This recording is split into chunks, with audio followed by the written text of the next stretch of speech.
Good morning everyone. स्वागत है आपका हमारे चैनल पे। और आज है दिसंबर 29 और यहाँ पे इम्पोर्टेंट न्यूज़ को कवर करेंगे। आइए फटाफट देखते हैं कि क्या आज न्यूज़ दिया हुआ है। सबसे पहला आप देख लेंगे, ये दिल्ली का न्यूज़ है, ठीक है। और एग्ज़ाम में जो भी राज्य के स्कीम न्यूज़ में रहता है, जो काफ़ी चर्चा का विषय बना हुआ रहता है ना, तो उससे एग्जामिनर क्वेश्चन पूछ लेते हैं। तो उसी को ध्यान में रखते हुए मैंने इस आर्टिकल को लिया। ये जो है ना महिला सम्मान योजना, ये दिल्ली का योजना है, ठीक है। तो यहाँ पे इस योजना को लेकर वहाँ का जो लेफ्टिनेंट गवर्नर है, ठीक है, वहाँ के जो लेफ्टिनेंट गवर्नर है, उन्होंने कहा कि इसकी जांच होना चाहिए। क्लियर है। इस कारण से जो है यहाँ पे याद रखिएगा, बोलेगा महिला सम्मान योजना किस राज्य का है या किस यूटी का है। महिला सम्मान योजना कहाँ का है? दिल्ली का है। इसमें महिलाओं को जो है ना 2100 रुपये जो है आपकी पार्टी जो है ना, जो ये आपकी पार्टी की सरकार है, उन्होंने कहा कि जब हम सत्ता में आएंगे तो आपको जो है यहाँ पे दिया जाएगा 2100 रुपया हर महीना, ठीक है। ये हो गया पहला। दूसरा फैक्ट याद रखिएगा कि ये जो आम आदमी पार्टी है और वहाँ की अभी वर्तमान गवर्नमेंट है, ठीक है। तो यहाँ पे जो गवर्नर है उन पे आरोप लगाया है कि ये जो योजना है ना, ये गैर सरकारी आंकड़े इकट्ठा किया जा रहा है। क्लियर है। क्योंकि ये सरकारी योजना नहीं है, जब सत्ता में आएंगे तब हम योजना को लागू करेंगे, तो ये गैर सरकारी हो गया। और यहाँ पे जो डाटा कलेक्ट किया जा रहा है ना जिन पार्टियों या नेताओं के द्वारा, तो वो इलीगल है। इसी को लेकर यहाँ पे जांच करने का बात किया जा रहा है। उसके बाद आते हैं हम लोग यहाँ पे, ये है एलन मस्क, है ना। एलन मस्क है, इन्हीं का तो टेस्ला है, इन्हीं का स्पेस एक्स है ना। और इन्हीं के सीईओ, मतलब इन तमाम जो कंपनियां, इनका सीईओ है एलन मस्क। इन्होंने कहा है कि अमेरिका में जो पेशेवर काम करने के लिए आते हैं, जो स्किल पर्सन काम करने के लिए आते हैं साइंस टेक में, तो उनको जो ना वीज़ा मिलना चाहिए। तो कुल मिलाकर जो मुद्दा भी चल रहा है ना, अभी वहाँ का इलेक्शन हुआ, राष्ट्रपति जो वहाँ पे चुने गए हैं डोनाल्ड ट्रंप, उन्होंने कहा कि वीज़ा को लेकर H1B वीज़ा को लेकर जो है ना हम नियम को सख्त करेंगे, ठीक है। तो यहीं से मुद्दा जो है गर्म हो गया। इन्होंने कहा कि अमेरिका जो है ना एक अवसरवादी देश रहा है, योग्यता वाला देश रहा है। आज हम अगर सुपर पावर है तो हम अपने अवसर के कारण लोगों को सहूलियत देते हैं, हम टेक्नोलॉजी का यूज़ करते हैं, इनके कारण हम हैं। और आप जो है यहाँ पे नीति को यहाँ पर अगर रोक लगाएंगे या इस पर कटौती करने की कोशिश करेंगे तो हम अंतिम समय तक लड़ेंगे। हम अपनी जो है एक सांस जब बचेगा ना अंतिम समय, तब तक हम लड़ते रहेंगे। तो कुल मिलाकर जो क्वेश्चन पूछेगा, H1B वीज़ा न्यूज़ में रहा, ये किस देश से जुड़ा हुआ है, तो आपको बता दें ये अमेरिका से जुड़ा हुआ है। ये तमाम फैक्ट को आप याद रखेंगे। पहला फैक्ट ये हो गया। देखिए, जो भी अमेरिका क्या करती है, अमेरिका में जो हब है, टेक्नोलॉजी है, जिसको सिलिकॉन वैली बोलते हैं, वहाँ पे तो वहाँ पे जो भी लोग काम करने के लिए जाते हैं, चाहे इंडिया हो चाहे चाइना से हो, तो उसको जो है ना H1B वीज़ा लेना पड़ता है, तब जाके वहाँ पे काम करेंगे, रहेंगे वहाँ पे, ठीक है। लेकिन जो स्टडी करने के लिए होता है तो F1 वीज़ा होता है, F1 वीज़ा, अगर मैं गलत नहीं हूँ तो, ठीक है, F1 वीज़ा। तो आप ध्यान रखिएगा, एग्जाम में ऐसे ही क्वेश्चन पूछता है। ये कोटेशन है, अपने आंसर राइटिंग में यूज कर सकते हैं कि मानव जाति युग युगांतर से उन स्वार्थी लोगों के अज्ञान में कैद रखी गई है जिनका लक्ष्य मनुष्य के दिमाग को संकुचित करना, अव्यवस्थित बनाए रखना। कुल मिलाकर जब इसका मतलब यही हो गया कि जो मानव जाति है ना उसको कंट्रोल करने की कोशिश किया गया है, उनके जो है ना सोच को कंट्रोल करने की कोशिश किया गया है स्वार्थी लोगों के द्वारा। अब हम लोग बात करेंगे, आज संडे का दिन होता है तो इनका जो है यहाँ पे आता है एडुटेरिया आता है इनका, क्या नाम है इनका, पी चिदम्बरम। ये कांग्रेस के बहुत अच्छे नेता माने जाते हैं और ये जो है ना बहुत ही बैलेंस तरीके से अपने अप्रोच को रखते हैं। जब मैंने पूरा आर्टिकल पढ़ा तो इसमें जो इम्पोर्टेंट जो मतलब जो कहानी आपको बता देते हैं, कहानी क्या है कि यहाँ पे जो गवर्नमेंट है, जो यहाँ पे प्रधानमंत्री ने अपना तीसरा जो टेन्योर को पूरा करेंगे, ठीक है। तो पिछले बार जो उनको सीट मिला था, इस बार जो सीट मिला था उसमें कमी देखा गया, ठीक है। ये हो गया।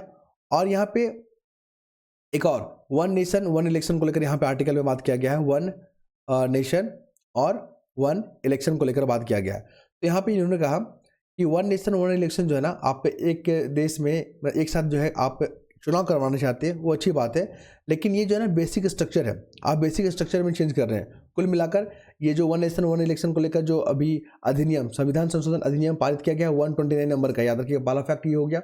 दूसरा फैक्ट आपको बता दें यहाँ पे, तो यहाँ पे संविधान में 2 जगह संशोधन करना पड़ेगा। जो लोकसभा का जो कार्यकाल 5 साल का होता है और विधानसभा का जो कार्यकाल 5 वर्ष का होता है, ये हमारा बेसिक स्ट्रक्चर का पार्ट है। और ये 83 हमारे संविधान का और 172 आर्टिकल 172 आर्टिकल 83 पे इसका जो है जिक्र किया गया है। तो आप इस पे चेंजेस करना चाहते हैं और ये हमारा बेसिक स्ट्रक्चर है। आपने केशवानंद भारती मामला पढ़ा है ना, ये कई बार एग्जाम में पूछता है। केशवानंद भारती जो मामला है 1973 का, इसमें बेसिक स्ट्रक्चर के बारे में डिफाइन किया गया था। ठीक है, तो ये सब आर्टिकल देखिए यहाँ पे लिखा हुआ है, आप इसको पढ़ेंगे। ये पीडीएफ को हम अपने टेलीग्राम चैनल पे जो है सेंड कर देते हैं, लिंक हमारे कमेंट बॉक्स में मिल जाएगा आपको। इसके बाद मुझे कुछ खास नज़र नहीं आया। हाँ, एक जॉइंट पार्लियामेंट्री कमेटी जो न्यूज़ में रहता है, जॉइंट पार्लियामेंट्री कमेटी, जब किसी विषय पे अगर यहाँ पे संसद में जो सहमति नहीं बन पाती है ना, साधारण विषय के मामले में हम बात कर रहे हैं, ठीक है, या संविधान संशोधन के मामले में हो, तो यहाँ पर ज्वाइंट पार्लियामेंट्री कमेटी के पास भेज दिया जाता है। और ये जो ना कॉन्स्टिट्यूशनल बॉडी नहीं है, याद रखिएगा, ये कॉन्स्टिट्यूशनल बॉडी नहीं है। इसमें जो है ना जितने भी दल हैं, जितने भी सांसद में दल है ना, उसके रिप्रेजेंटेटिव यहाँ पे प्रोपोर्शनेट के तौर पे यहाँ पे होते हैं। क्लियर है? जैसे कि यहाँ पे बीजेपी का पार्टी ज़्यादा है तो बीजेपी का मेंबर यहाँ पे ज़्यादा हो जाएगा, फिर उसके बाद कांग्रेस का हो जाएगा, ऐसे करके यहाँ पे ये ज्वाइंट पार्लियामेंट्री कमेटी बनता है। अब आते हैं हम लोग यहाँ पे, देखिए एग्जामिनर कैसा क्वेश्चन पूछ देगा, जो राज्य, जो स्टेट न्यूज़ में रहा है, ठीक है, या तो उसका कैपिटल के बारे में पूछ देगा, या तो उसका वहाँ पे विधानसभा सीट कितना है उसके बारे में पूछ देगा। ठीक है, तो ऐसे ही क्वेश्चन पूछता है, आपको ध्यान रखिएगा। अभी क्या हुआ कि राजस्थान में जो नई गवर्नमेंट आई है ना, तो पिछला गवर्नमेंट ने 9 जिला ऐड किया था, 9 जिला को जोड़ा था। तो अभी जो वर्तमान गवर्नमेंट है उन्होंने कहा कि ये जो 9 जिला है ना, ये आवश्यक नहीं है इसका, ठीक है, बेवजह यहाँ जो बोझ बढ़ाया जा रहा है, तो इसको हम 9 जिलों को ख़त्म कर रहे हैं। तो राजस्थान में ऐसा निर्णय लिया गया, याद रखिएगा। अभी अरुणाचल प्रदेश और नागालैंड में भी एक नया जिला बना है, याद रखिएगा। एक जिला, आई थिंक मुझे लग रहा है कि अरुणाचल प्रदेश में 37 जिला है या 27 जिला है, आप लोग देख लीजिए, कंफर्म हो लीजिएगा। और नागालैंड में भी एक नया जिला बना हो, तो ऐसे ही करके आपसे क्वेश्चन पूछ लेगा। ठीक है, तो जो भी राज्य न्यूज़ में रहता है उसमें कितने जो है डिस्ट्रिक्ट है वो भी याद रखेंगे आप, या विधानसभा सीट कितने हैं वो भी याद रखेंगे। अब आते हैं पीएम केयर्स फंड। देखिए, ये जब कोविड-19 जब चल रहा था ना 2019 से जो 21 तक, उसमें बहुत चर्चा में रहा था। ये पीएम केयर फंड क्या है? जो भी स्वेच्छा से अपना दान देना चाहते हैं ना, यहाँ पे जमा कर सकते हैं। तो इसमें जो है कमी देखा गया, जो दान करने वाले जो अमाउंट है ना, उसमें कमी देखा गया। इस कारण से न्यूज़ में आ गया। क्वेश्चन पूछेगा कि क्या जब कोविड-19 से जब एग्जाम हो रहा था ना, तो उसमें पीएम केयर फंड को लेकर बहुत क्वेश्चन पूछ रहा था। तो अभी न्यूज़ में फिर से आ गया है, तो पूछ सकता है। पीएम केयर फंड कब बना था? मार्च 2020 में। इसको आप याद रखिएगा। ठीक है, कभी कभी इस तरह के क्वेश्चन डाल देते हैं। और ये एक कोई कॉन्स्टिट्यूशनल फंड नहीं है, मतलब कॉन्स्टिट्यूशनल जो एक्ट के माध्यम से नहीं बनाया गया है, इसको एक प्रेसिडेंशियल ऑर्डर के तहत बनाया गया है। ठीक है, पीएम केयर फंड, बस इतना ही याद रखिएगा। उसके बाद बात करेंगे हम लोग, जो रूस के जो राष्ट्रपति है पुतिन, व्लादिमीर पुतिन, उन्होंने माफ़ी मांगा है अजरबैजान की सरकार से। क्यों मांगा है, या उनके नेता से माफ़ी मांगा है, तो ये क्वेश्चन पूछेगा। अभी हादसा हो गया, अभी क्या हो रहा है ना कि कजाकिस्तान में जो है ना एक प्लेन क्रैश हो गया, दुर्घटनाग्रस्त हो गया। तो यहाँ पे रसिया यूक्रेन के युद्ध के कारण ऐसा देखने को मिला। तो यहाँ पे उन्होंने जो है माफ़ी मांगा कि जो आप लोगों का जो मार्ग यहाँ पे जो बदलने का यहाँ पे कोशिश किया गया और दुर्घटना हो गया ना, इसलिए माफ़ी मांगना चाहेंगे। तो याद रखिए, ये घटना कहाँ पे हुआ है? ये घटना हुआ है आपका कजाकिस्तान में हुआ है। कहाँ पे? कजाकिस्तान में घटना हुआ है, याद रखेंगे। और रूस के जो राष्ट्रपति हैं उन्होंने माफ़ी मांगा है अजरबैजान का ना, तो ये इंपॉर्टेंट क्वेश्चन बन जाएगा, ध्यान रखेंगे आप। फिर हम लोग बात करेंगे यहाँ पे खनौरी में 33 दिन तक रहा किसान नेता। हाँ, ये जो है ना किसान नेता है, अभी आपको कहानी बता देते हैं। किसान नेता है डल्लेवाल, ये जो है ना भूख अनशन पे बैठे हुए हैं। क्लियर है? अभी लगता है 33 दिन हो गया है लगभग, और इनकी हालत जो है ना गंभीर होती जा रहा है। तो सुप्रीम कोर्ट, केंद्र सरकार ने जो है यहाँ पे चिंता हो रहे हैं कि इनका जो है स्वास्थ्य अगर बिगड़ गया तो फिर दिक्कत हो जाएगा, इनको स्वास्थ्य सुविधा जो है मेडिकल फैसिलिटी प्रोवाइड किया जाए। लेकिन ये जो है ना मान नहीं रहे हैं, बोले कि नहीं, जब तक सरकार मेरी मांगों को पूरा नहीं करेगा तब तक हम जो है ना ऐसे ही अनशन पे रहेंगे। तो इनका मांग क्या है? एमएसपी। और हम इस पर बात नहीं करेंगे, एमएसपी पे बात नहीं करेंगे, लेकिन मजबूरन मुझे बात करना पड़ रहा है क्योंकि टॉपिक जब न्यूज़ में आ जाता है ना तो हम इसको छोड़ नहीं सकते। क्लियर है? तो एमएसपी को लेकर यहाँ पे कानूनी गारंटी मांगा जा रहा है किसान नेता डल्लेवाल के द्वारा कि आप जो इनसे कानूनी गारंटी दीजिए। आइए हम लोग देखते हैं एमएसपी क्या होता है। इसमें कुल 23 फसल इंक्लूड होता है। एक संस्था है सीएसीपी, ये संस्था जो है ना सिफारिश करती है, लेकिन फाइनल मुहर कौन लगाती है? तो वो लगाती है cabinet committee of economy affair, cabinet committee of economy affair. और इसके अध्यक्ष कौन होते हैं? पीएम होते हैं। ये भी फैक्ट आप याद रखेंगे। एमएसपी, और एमएसपी होता क्या है? सरकार किसानों को आश्वस्त करती है, आश्वासन देती है कि अगर ज़्यादा फसल का प्रोडक्शन हो गया ना तो आप लोग चिंतित ना हो, आपके जो है प्राइस गिरने नहीं देंगे, हम एक जो है फिक्स जो रेट है उस पर हम खरीद लेंगे। लेकिन ये आश्वासन अभी कानूनी गारंटी नहीं हुआ। मनरेगा क्या हमारा जो 2006 में जब लागू किया गया था, मनरेगा फरवरी 2006 में, वो हमारा कानूनी गारंटी है। अगर हमको रोजगार नहीं मिलेगा तो सरकार को भत्ता देना पड़ेगा 100 दिन का। अब आते हैं हम लोग गुजरात में लोथल समुद्री विरासत, पहला क्वेश्चन जो है ना वनडे एग्जाम में पूछ लेता है कि लोथल समुद्री जो विरासत है ना, जो संग्रहालय है, कहाँ बन रहा है? गुजरात में बन रहा है। अब आइए जो एग्जाम में अगर आप हिस्ट्री पढ़ रहे हैं ना, तो हिस्ट्री में आप हड़प्पा सभ्यता को अच्छे से पढ़ लीजिएगा, क्योंकि न्यूज़ में आ गया हड़प्पा सभ्यता। और आपको पता ही है 2400 बीसी से लेकर 1700 बीसी तक जो पीरियड है ना, उसको हड़प्पा जो है काल इसको माना जाता है। आई थिंक अगर मैं गलत नहीं हो तो आप लोग कंफर्म हो लीजिएगा। और कल एक हमारे व्यूअर ने ही हमें जो जवाब दिया था, कल हम लोग डिस्कस कर रहे थे, वो बोला मेडिटेरियन सी को लेकर कि कौन सा कंट्री जो है बाउंड्री साझा करता है, तो सीरिया जो है ना नहीं करता है, ध्यान रखिएगा, सीरिया नहीं करता है। और मैंने बताया कि सीरिया करता है, सिर्फ जॉर्डन नहीं करता है, जॉर्डन नहीं करता है लेकिन सीरिया करता है, इसको आप ध्यान रखिएगा। तो अभी हम लोग पढ़ रहे थे हड़प्पा सभ्यता ना, तो हड़प्पा सभ्यता में ना एक लोथल जगह है, लोथल जो है ना भारतीय जगह है, ये भारत में है अभी वर्तमान में, लोथल गुजरात में। तो यहाँ पे जो है ना जितना भी कारोबार होता था हड़प्पा सभ्यता में, बंदरगाह से, पोर्ट से, वो लोथल से ही होता था। तो हम लोग कैसे जाने? तो वहाँ पे एविडेंस मिला, वहाँ पे मकमा मिला हमको, वहाँ पे कुछ कुछ ऐसे सामान मिले जिससे हम यहाँ पे ये अनुमान लगा सकते हैं कि यहाँ पे इस तरह के कारोबार हुआ करता था। तो लोथल को ध्यान में रखिएगा, क्वेश्चन पूछे जाने की पूरी संभावना है। एक तरफ हड़प्पा साइड दे देगा और दूसरी तरफ वहाँ का फीचर दे देगा। बोलिए बताइए, जैसे कि हड़प्पा जो सभ्यता है ना, वो रावी नदी के किनारे बसा हुआ है, क्वेश्चन बहुत बार पूछा है। मोहनजोदारो ये सिंधु नदी के किनारे बसा हुआ है, ये लोथल ये भोगवा नदी के किनारे बसा हुआ है, ठीक है। तो इस तरह के तमाम फैक्ट ना हर एग्जाम में पूछे जाते हैं, तो आपको यहाँ पे अलर्ट रहना होगा। फिर हम लोग यहाँ पे बात करेंगे कोल को लेकर। देखिए कोल को लेकर भी ना अभी यूपी पीसीएस हुआ था, बिहार पीसीएस हुआ था, क्वेश्चन पूछ लेता है। एक तरफ क्या दे देगा, कोल वाला साइड का नाम दे देगा, दूसरा स्टेट का नाम दे देगा, बोलेगा बताइए मैचिंग करके। जैसे कि पहले आइए झारखंड में, झारखंड में झरिया, झारखंड का जो झरिया जगह है ना, झरिया हो गया, बोकारो हो गया, ये सब जो जगह है ये कोयला के लिए फेमस है। फिर रानीगंज, सबसे पुराना जो कोयला जो है यहाँ पे साइट है ना, रानीगंज है, ये वेस्ट बंगाल में, ये भी याद रखिएगा वेस्ट बंगाल में है। झरिया बोकारो झारखंड में है। सिंगरौली कहाँ पे है? मध्य प्रदेश में है। कोरबा कहाँ पे है? छत्तीसगढ़ में है, माफ़ कीजिएगा छत्तीसगढ़ में। तलचर कहाँ पे? उड़ीसा में है। सिंगरौली कहाँ पे? आंध्र प्रदेश में है, सिंगरानी।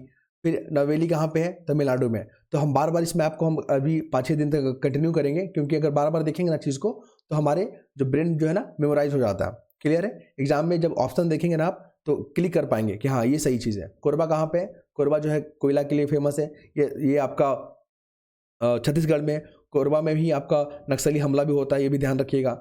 सिंगरौली आपका कहाँ पे? मध्य प्रदेश में है। बोकारो झड़िया झारखंड में है। रानीगंज वेस्ट बंगाल में है।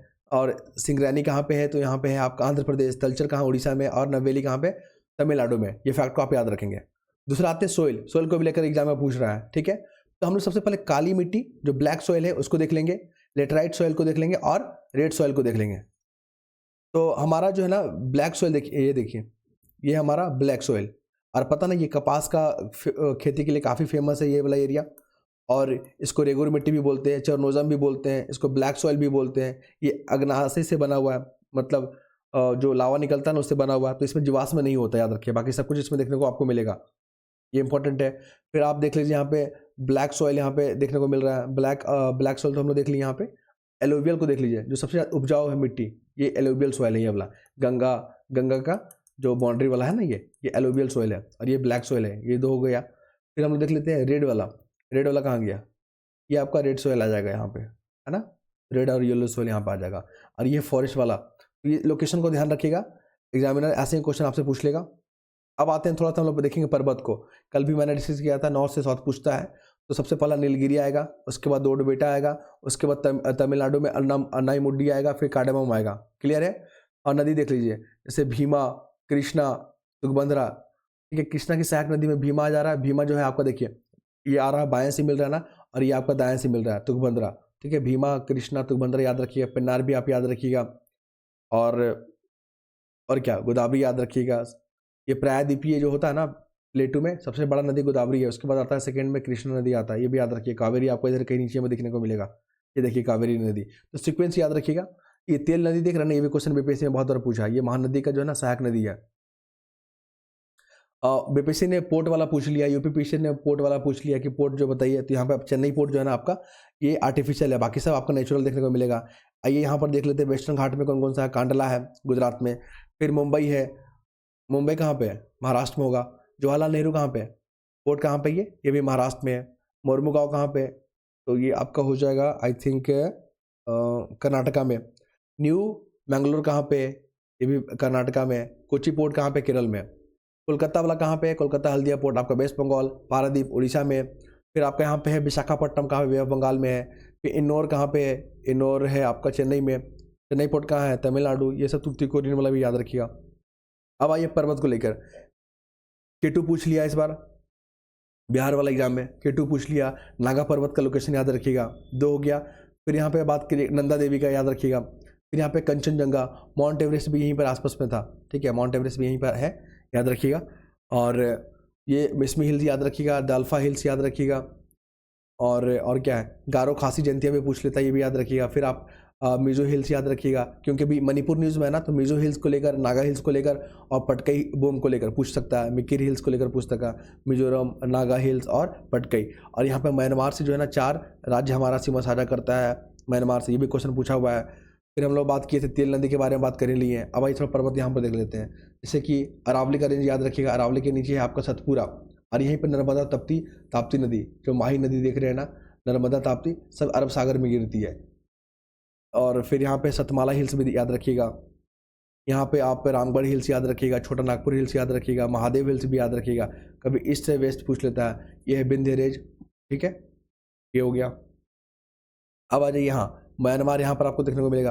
म्यांमार से बीपीएससी ये क्वेश्चन पूछता है, अरुणाचल प्रदेश, नागालैंड, मणिपुर, मिजोरम, ये 4 राज्य जो है ना म्यांमार से बाउंड्री साझा होता है। वेस्ट बंगाल में मेघालय, असम, त्रिपुरा, ये सब क्वेश्चन अभी आएगा, अभी देख लीजिएगा। जितना डिस्कस कर रहे हैं ना, यही सब क्वेश्चन घुमा के आपसे पूछ लेगा, तो आप लोग अच्छे से स्टडी कीजिएगा, बार बार देखिएगा ना, तो याद हो जाता है। फिर यहाँ पे कुछ खास नहीं, ये वेस्ट बंगाल भी जो है ना बांग्लादेश से बाउंड्री साझा करता है, क्योंकि बांग्लादेश अभी न्यूज़ में चल रहा है। फिर मतलब सीरिया जो है ना मेडिटेरियन सी से बाउंड्री साझा करता है, लेकिन जॉर्डन नहीं करता है, बस इसको याद रखिएगा। इजिप्ट भी करता है, गाजा स्ट्रिप भी आपको बताया था ना, लोकेशन याद रखिएगा। वेस्ट बैंक का याद रखिएगा, गोलन हाइट्स ऊपर में है। ये ब्लू डैश लाइन याद रखिएगा, यहाँ पे लेबनान और इजराइल के बीच में बाउंड्री साझा होता है। ये डेड सी का लोकेशन याद रखिएगा। बस इतनी आज रहने देते हैं हम लोग, ज़्यादा समय नहीं लेंगे आपका। नेक्स्ट वीडियो में मिलते हैं, धन्यवाद।